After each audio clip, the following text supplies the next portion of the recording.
Hey guys, it's Missy and welcome back to Books and a Baby.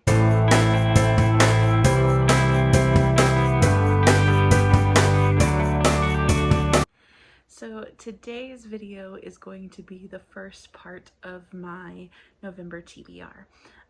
So I am participating in the historical readathon. I think that's what it's called. Hold on, let me check. Historathon. And this is hosted by Amanda at The Curly Reader, Lindsay from Lindsay's Little Library, and Gloria from Gloria Z. Thompson. And I'm very excited to read these books. November is the start of it really starting to feel like fall here in Louisiana most of the time. And so I love to read a good historical fiction. So there are 9 prompts for this readathon, and I'm going to tell you all of the books that you have to read like in order, because it's kind of like based off of, I think, A Stitch in Time. But anyways, like each prompt after is related to the prompt before it. So the first prompt is to read a book with Lost in the title, and for this I'm going to read the group book, which is The Lost Girls of Willowbrook.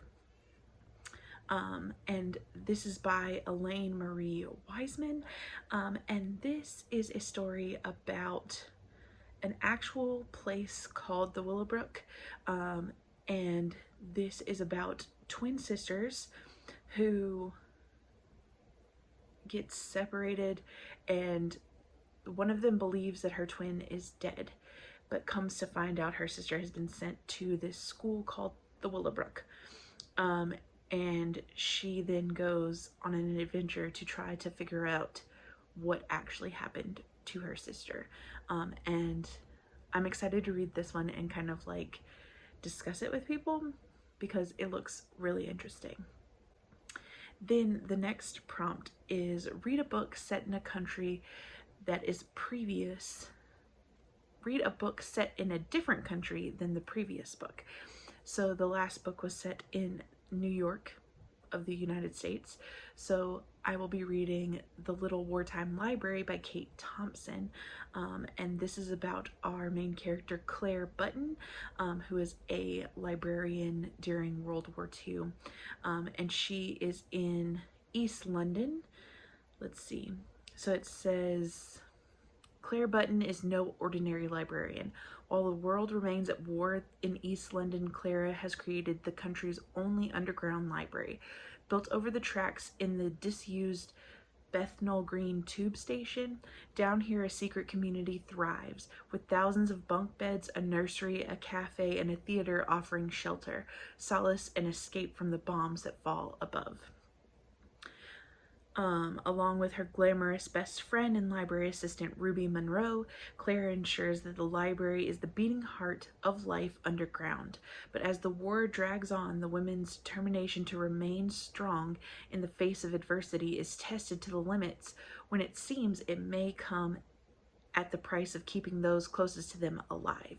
And this is based on true events, which I'm very interested to read about.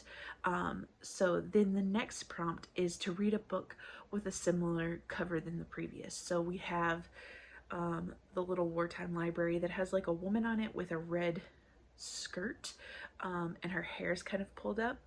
And then the next one that I picked was The Brighter the Light by Mary Elaine Taylor, and this one has a woman in a red dress with her hair pulled up, and it just kind of gave me similar vibes. So this one says, shipwrecks are fascinating things, tragedies and secrets long held and hidden below the surface of the water. They rest. As the wooden frames rot and wear away, changed beneath the unrelenting ocean, they provide a foundation for new life, new growth, new ecosystems. And as the tides and the wind have the ability to keep things hidden, they also possess the power to push them to the surface years later, exposing what has been there all along, but no one could see. So this says, The Brighter the Light depicts the tragedies, secrets, and triumphs across 3 generations of women in a coastal town in North Carolina. The captivating dual timelines from present day to one summer in the 1950s captures the vivid technicolor, the sweltering sun-soaked summer at the shore, the enchanting songs, red lipsticks, crisp linen dresses, hot sandy beaches, and the sacrifices mothers will make for their daughters. A hurricane churning up the coast wipes up sand, water, and secrets. And like the shipwreck just offshore, old events are revealed and cast in a bright new light. So that one also sounds really interesting. It's also in Kindle Unlimited, which most of these books are, and I'm very excited about that because I do want to read more books off of Kindle Unlimited to get my money's worth of paying for Kindle Unlimited. So then the next prompt is to read a book set in a different decade than the previous book. So that one was set in like the 50s and present day, and this one is Catherine of Aragon, the True Queen by Alison Weir. So this is set way a long time ago, and I'm very excited about this one. I know that there were some ladies here on BookTube that were doing a like Six Tudor Queens read along, and I didn't get to get in on that when it first started, but I'm excited to read these books. So this is about Catherine of Aragon. It says, a princess of Spain, Catalina is only 16 years old when she sets foot on the shores of England, the youngest daughter of the powerful monarchs Ferdinand and Isabella. Catalina is a coveted prize for a royal marriage, and Arthur, Prince of Wales, an heir to the English throne, has won her hand. But tragedy strikes, and Catalina, now Princess Catherine, is betrothed to the future Henry VIII. She must wait for his coming of age, an ordeal that tests her resolve, casts doubt on her trusted confidants, and turns her into a virtual prisoner. Catherine's patience is rewarded when she becomes Queen of England. The affections between Catherine and Henry is genuine, but forces beyond her control threaten to rend her marriage and indeed the nation apart. Henry has fallen under the spell of Catherine's maid of honor, Anne Boleyn. Now Catherine must be prepared to fight to the end if God wills it, for her faith, her legitimacy, and her heart. King Henry VIII and his wives is one of those time periods in history that just fascinates me. I think they're so interesting. Then we have the next prompt, which is read a book where the author's last name starts with the same letter as the author's last name from the previous book. So we have Alison Weir, and so now we have Boo Walker, and I'm going to be reading The Singing Trees by Boo Walker. And this is a story about a young artist who forges a path of self-discovery in an enriching novel about forgiving the past and embracing second chances. So in Maine of 1969, after losing her parents in a car accident, aspiring artist Annalisa Manasco lives with her grandmother and their large Italian family in the stifling factory town of Peyton Mills. Inspired by her mother, whose own artistic dreams disappeared in a damaged marriage, Annalisa is dedicated only to painting. Closed off to love and driven as much by her innate talent as she is the disillusionment of her past, Annalisa just wants to come into her own. The first step is leaving Peyton Mills and everything it represents. The next, the inspiring opportunity in the city of Portland and a thriving New England art scene where Annalise hopes to find her voice. But she meets Thomas, an Ivy League student whose attentions and troubled family upend her pursuits in ways she never imagined possible.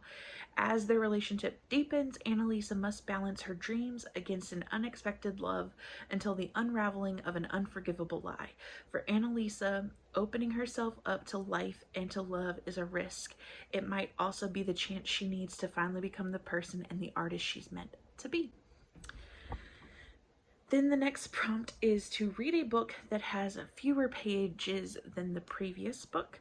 So The Singing Trees had 429 pages, and the next book that I will be reading is The Keeper of Happy Endings by Barbara Davis, and this one has 415 pages. So this one is about Celine Roussel is well schooled in business of happy endings. For generations, her family has kept an exclusive bridal salon in Paris, where magic is worked with needles and thread. It is said that the bride who wears a Roussel gown is guaranteed a lifetime of joy. But devastating losses during World War II leave Celine's world and heart in the ruins and her faith in love shaken. She boxes up her memories, stowing them away along with her broken dreams, determined to forget. Decades later, while coping with her own tragic loss, aspiring gallery owner Rory Grant leases Celine's old property and discovers a box containing letters and a vintage wedding dress never worn. When Rory returns the mementos, an unlikely friendship develops, and eerie parallels in Rory's and Celine's lives begin to surface. It's clear that they were destined to meet, and that Rory may hold the key to righting a 40-year wrong and opening the door to shared healing and perhaps a little magic. So that sounded fantastic. So then the next prompt is to read a book where the protagonist is a different race than the previous book. So of course, we have they're French. So more than likely, they are white. So the next book that I picked was Where They Burn Books, They Also Burn People, which is a Hispanic American heritage story. And this is by Marcos Antonio Hernandez, and he is someone that I follow on Book Talk. So I'm excited to read his book. But this says it's 2 standalone books with alternating chapters, the way the combination is meant to be read. So they're devoted to God, but will doing the Lord's work lead them into darkness. So you have a 1549 story, which is about a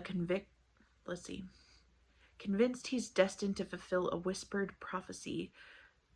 Ferrer Diego de Landa labors to convert the Maya of the Yucatan Peninsula, discovering a brutal Spanish landowner persecuting the native population.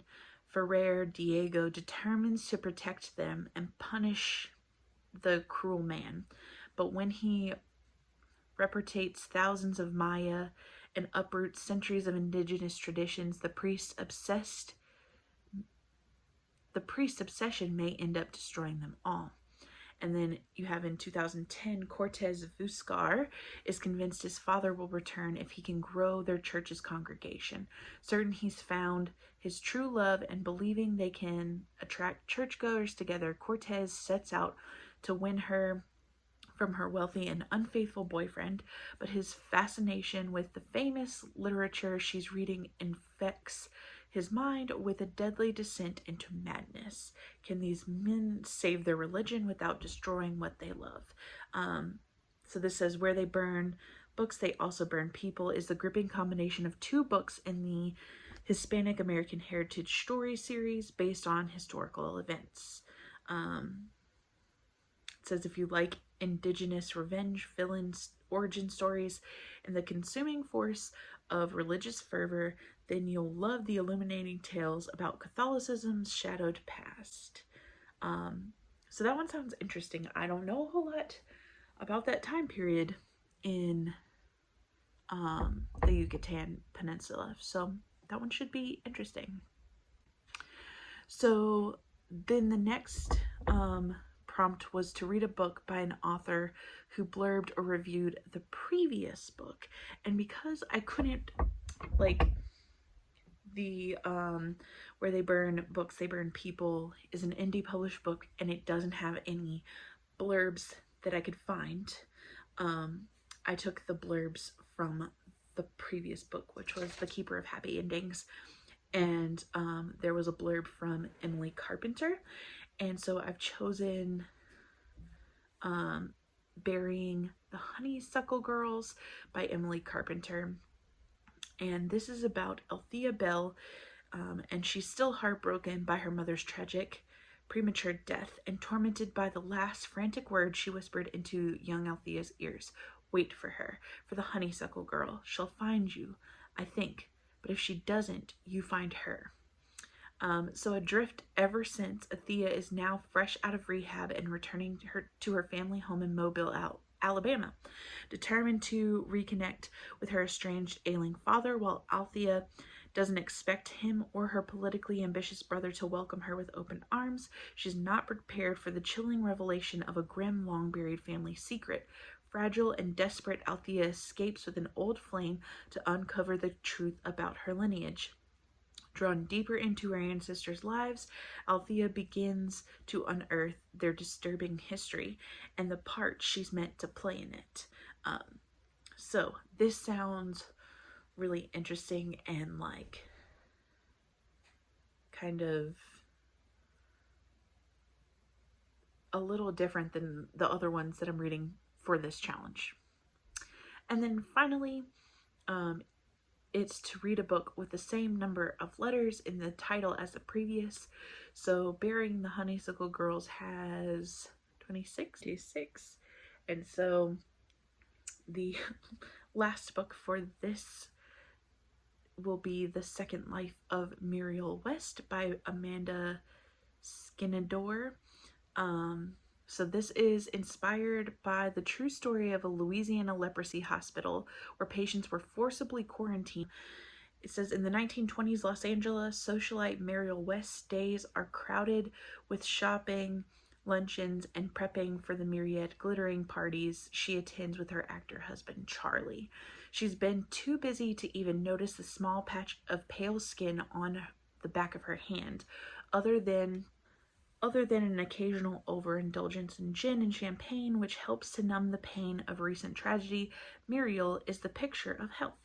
But her doctors insist on one more test, and Muriel reluctantly agrees.